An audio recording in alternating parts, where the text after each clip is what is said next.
বর্তমান রাজনৈতিক প্রেক্ষাপটে দেশের শিক্ষা প্রতিষ্ঠানগুলোতে নির্বাচিত ছাত্র সংসদের দাবি ও আকাঙ্ক্ষা অত্যন্ত প্রবল। বাংলাদেশ জাতীয়তাবাদী ছাত্রদল দীর্ঘ সময় ধরে ছাত্র সংসদ নির্বাচনের দাবি যথাযথ কর্তৃপক্ষের নিকট বারবার উত্থাপন করেছে।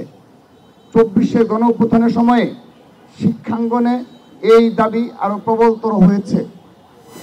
বিরোধী লড়াই, 90-এর গণঅভ্যুত্থান, 1/11, দীর্ঘ ফ্যাসিবাদ বিরোধী লড়াই, 24-এর গণঅভ্যুত্থানের সম্মুখ সারিতে নেতৃত্ব দেওয়া শত শহীদের সংগঠন, দেশের শিক্ষার্থীদের বৃহত্তম ছাত্র সংগঠন হিসেবে বাংলাদেশ জাতীয়তাবাদী ছাত্রদল এই দাবির তীব্রতা ও আকাঙ্ক্ষা প্রবলভাবে অনুভব করে।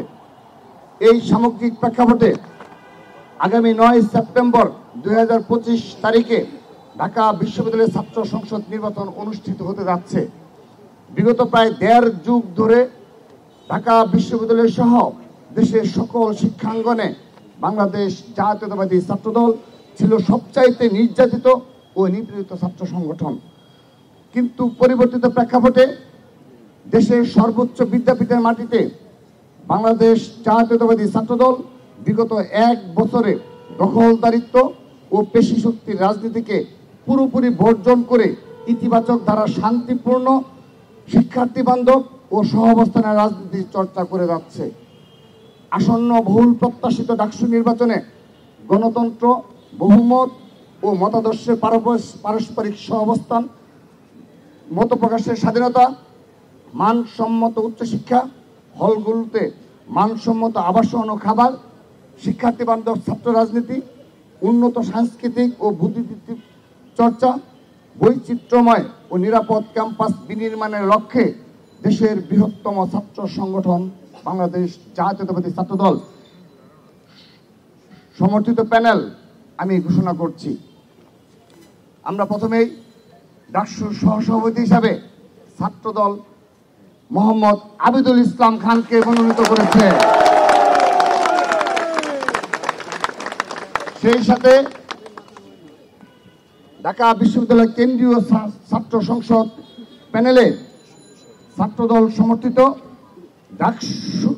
ডাকসুর জিএস সাধারণ সম্পাদক হিসাবে শেখ তানভীর বাড়ি হামিমকে নির্বাচিত করেছে। সহকারী সাধারণ সম্পাদক এজিএস পদে তানভীর আল হাদি মায়েতকে মনোনীত করেছে।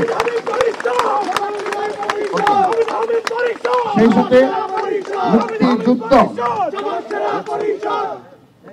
সাথে মুক্তিযুদ্ধ গণতান্ত্রিক আন্দোলন বিষয়ক সম্পাদক হিসাবে আরিফুল ইসলামকে ছাত্রদল মনোনীত করেছে। বিজ্ঞান ও প্রযুক্তি বিষয়ক সম্পাদক হিসাবে এহসানুল ইসলাম ছাত্রদল মনোনীত প্যানেলে ভোট করবেন। কমন রুম, পাঠকক্ষ ও ক্যাফেটেরিয়া বিষয়ক সম্পাদক হিসাবে যেমন ফারিয়া ইসলাম মেঘলাকে ছাত্রদল মনোনীত করেছে। আন্তর্জাতিক বিষয়ক সম্পাদক হিসাবে মোহাম্মদ মেহেদি হাসানকে আমরা মনোনয়ন দিয়েছি।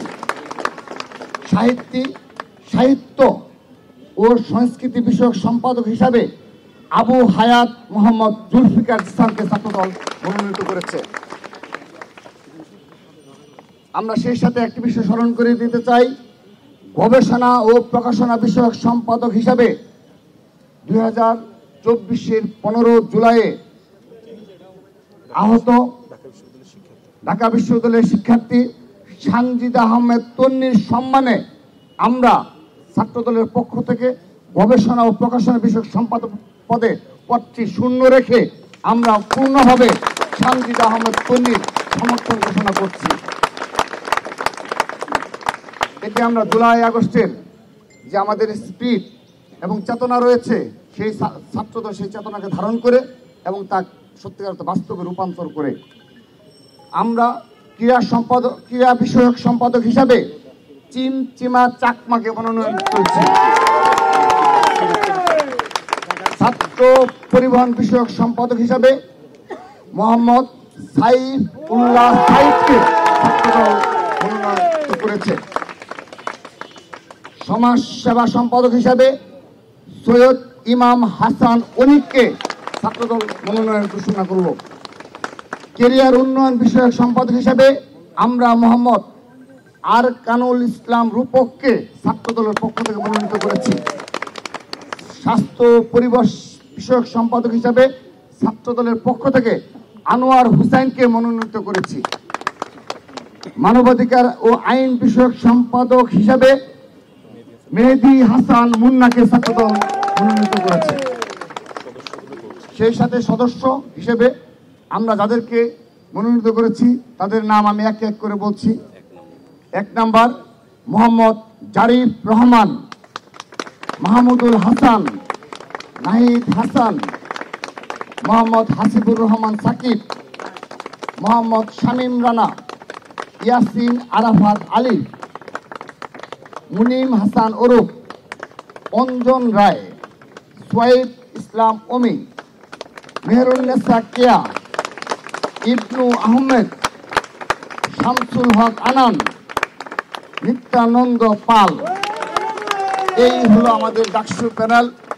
সেই সাথে আনুষ্ঠানিকভাবে এই ডাকসু প্যানেল আমরা বিশ্বাস করি ঢাকা বিশ্ববিদ্যালয়ের সচেতন, সাহসী, মেধাবী, বিচক্ষণ শিক্ষার্থীরা তাদের ভোটাধিকার প্রয়োগের মাধ্যমে ঢাকা বিশ্ববিদ্যালয়ে বাংলাদেশকে নেতৃত্ব দেয় তা প্রমাণের আবারও সুযোগ এসেছে। আমরা বিশ্বাস করি আমরা ছাত্রদল আজকে যে প্যানেল ঘোষণা করলাম সেটি ছাত্র সমাজের প্রত্যাশার প্রতিফলন। আমরা ছাত্র সমাজের মাঝে সবচেয়ে জনপ্রিয়, ছাত্র সমাজের অধিকার বাস্তবায়নে যারা দীর্ঘদিন সাধারণ শিক্ষার্থীদের পাশে থেকে কাজ করেছে তাদেরকেই আমরা আমাদের এই প্যানেলে মনোনীত করেছি।